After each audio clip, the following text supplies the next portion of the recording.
So in the Gospel of Matthew, Jesus shares a parable with his friends.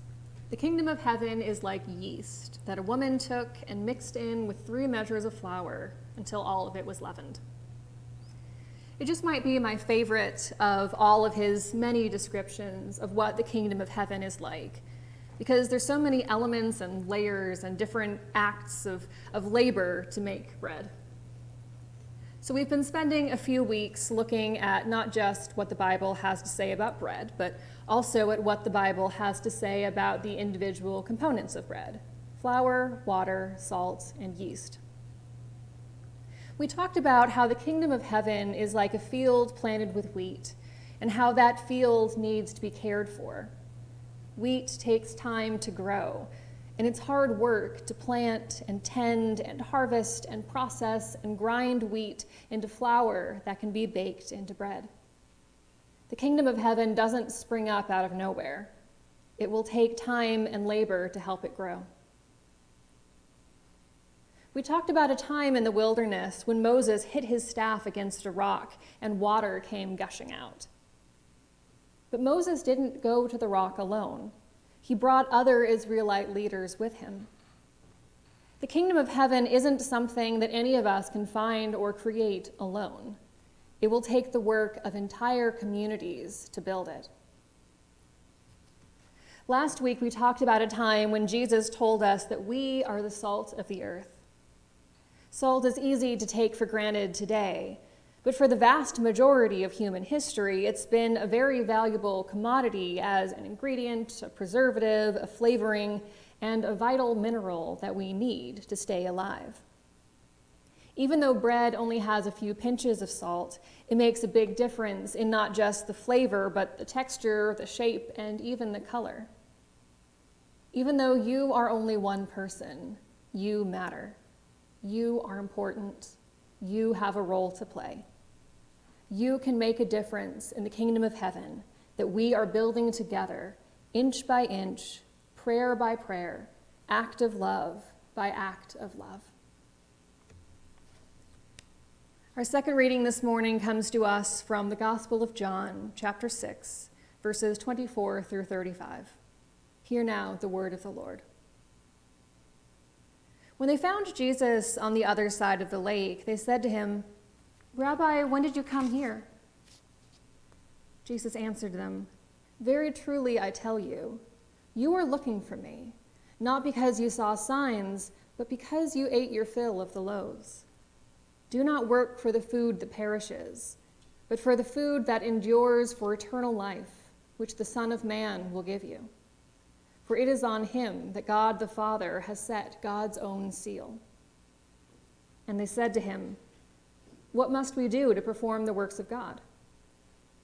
Jesus answered them, "This is the work of God, that you believe in him whom God has sent." So they said to him, "What sign are you going to give us then, so that we may see it and believe you? What work are you performing? Our ancestors ate the manna in the wilderness, as it is written, 'God gave them bread from heaven to eat.'" Then Jesus said to them, "Very truly I tell you, it was not Moses who gave you the bread from heaven, but it is my Father who gives you the true bread from heaven. For the bread of God is that which comes down from heaven and gives life to the world." They said to him, "Sir, give us this bread always." This is the word of the Lord. Thanks be to God. So after our flour and our water and our salt comes yeast. Yeast is a living organism, and some bakers find it intimidating, even when it comes in dry form, which is basically foolproof. That was kind of a judgmental thing for me to say as a baker, I'm sorry. Of course, the industrial preparation of dry yeast is a pretty new thing. People in the ancient world would have used sourdough starter or something like barm, which is apparently a foamy byproduct of making beer.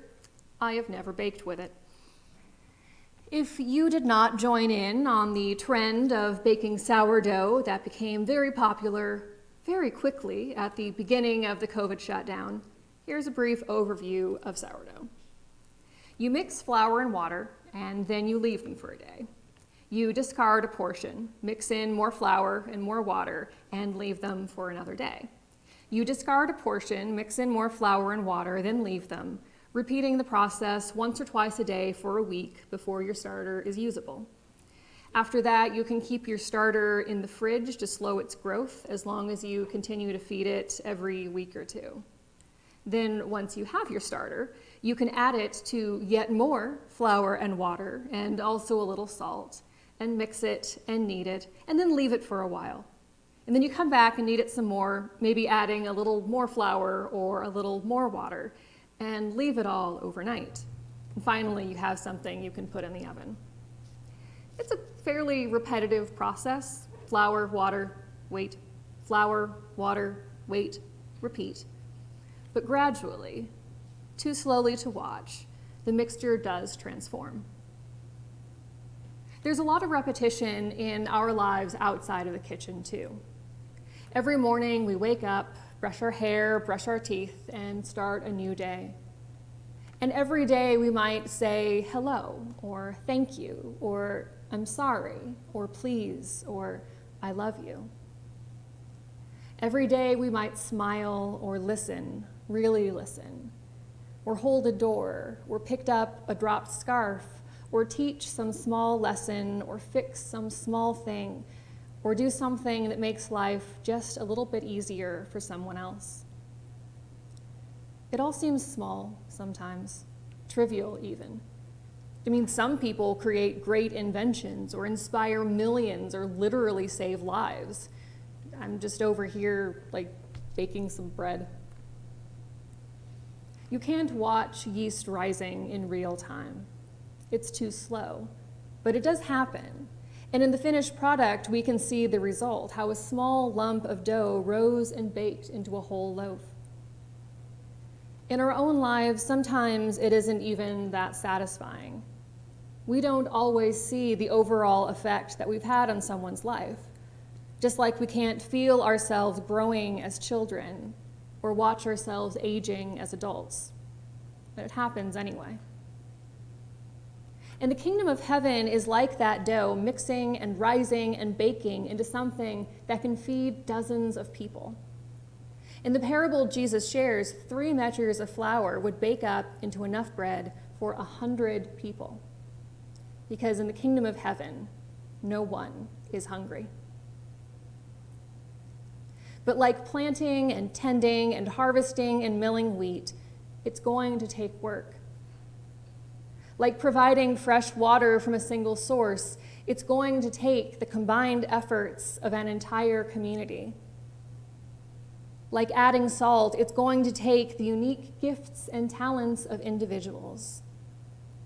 Like yeast, it might be a little fussy, and it's going to take some time. But all of it will come together.